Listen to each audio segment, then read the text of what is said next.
मुसलमान झुकना भूल गया है, मुसलमान प्यार से बात करना भूल गया है। जिसे देखो पता नहीं किस बात की अकर है, दूसरों को नीचा दिखाकर अपने आप को महान समझते हैं, अपने आप को बड़ा समझते हैं। क्या ये सिखाया हमारे नबी ने? कभी सोचा है आपने कि 40 साल की उम्र में क्यों नबूवत मिली हमारे नबी सल्लल्लाहु अलैहि वसल्लम को? 40 साल की उम्र में क्यों नबूवत मिली उन्हें? 40 साल लग गए उन्हें अपने किरदार को बनाने में, 40 साल लगे उन्हें अपने किरदार को बनाने में। 40 साल के बाद जब वो पहाड़ पर खड़े होकर मक्का वालों से कहते हैं कि मक्का वालों, अगर मैं तुमसे कहूं कि पहाड़ के पीछे एक लश्कर है जो तुम पे हमला करने आ रहा है, क्या तुम मुझ पे यकीन करोगे?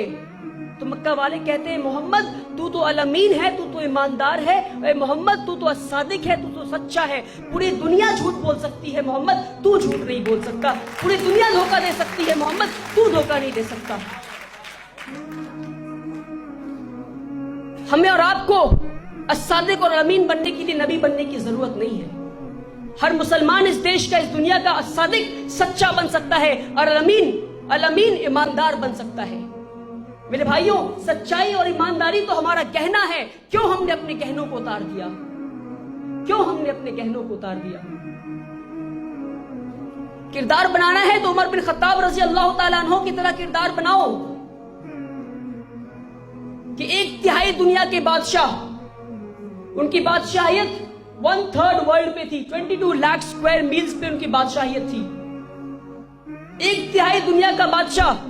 जब फलस्तीन के यहूदी और ईसाई कहते हैं कि इससे पहले उमर बिन खत्ताब को अपना खलीफा माने, हम उसे देखना चाहते हैं हम, तो मालूम उमर बिन खत्ताब कैसे पहुंचते हैं? 1/3 दुनिया का बादशाह फलस्तीन कैसे पहुंचते हैं? अपने एक नौकर को लेते हैं, एक ऊंट को लेते हैं और नौकर के साथ डील करते हैं। आधे रास्ते ऊंट पे तुम बैठोगे, लगाम मैं पकड़ूंगा, आधे रास्ते ऊंट पे मैं बैठूंगा और लगाम तुम पकड़ोगे।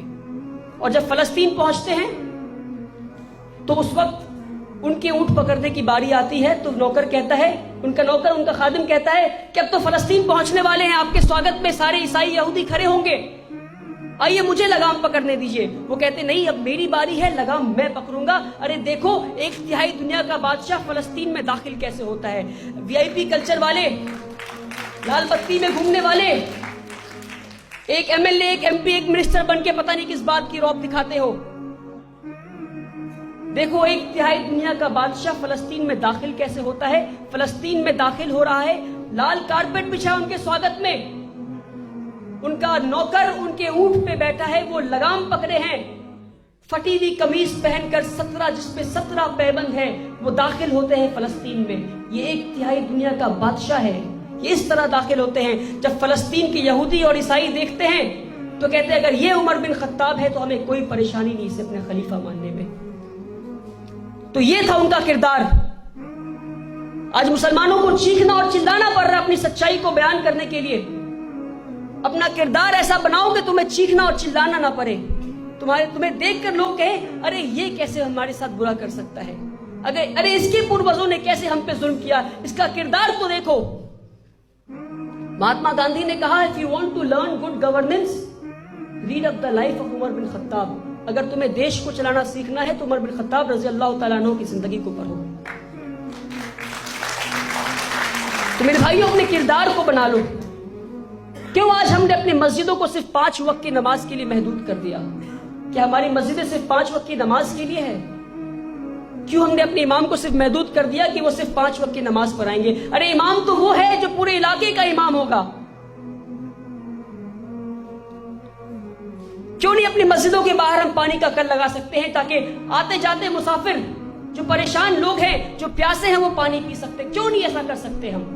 क्यों नहीं अपनी मस्जिदों के टॉयलेट को हम लोगों के लिए खोल सकते हैं? क्यों नहीं बाहर चलती औरतों के लिए अपनी मस्जिदों के टॉयलेट को खोल सकते हैं हम? आप तसव्वुर करें, एक प्यासा मस्जिद के बगल से गुजर रहा हो, एक प्यासा एक इलाके से गुजर रहा हो, उसे प्यास लगा हो, वो पानी ना ढूंढे, उसे मालूम है कि जहां मस्जिद होगा वहां मेरी प्यास बुझ जाएगी।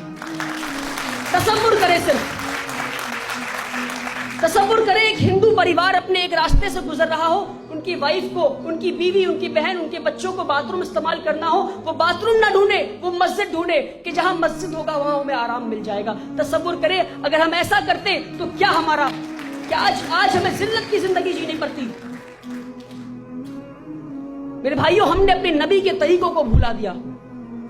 हमारे नबी ने अनाथों को گلے لگایا، یتیموں کو گلے لگایا. ہم میں سے کون ہے جو پتہ لگاتے ہیں کہ ہمارے علاقے میں کتنے یتیم ہیں؟ کیا ہم نے کبھی پتہ لگایا کہ ہمارے علاقے میں کتنے یتیم ہیں؟ ہمارے نبی نے ودواؤں سے شادی کیا، بیواؤں سے شادی کیا. کیا ہم پتہ لگاتے ہیں کہ ہمارے علاقے میں، ہمارے محلے میں کتنی ودوا ہے؟ نہیں پتہ لگاتے ہم. جو تمہیں گالیاں دے تم اس سے پیار سے بات کرو، جو تم سے نفرت سے پیش آئے تم اس سے پیار سے بات کرو، جو تمہیں گالیاں دے تم اسے دعائیں دو.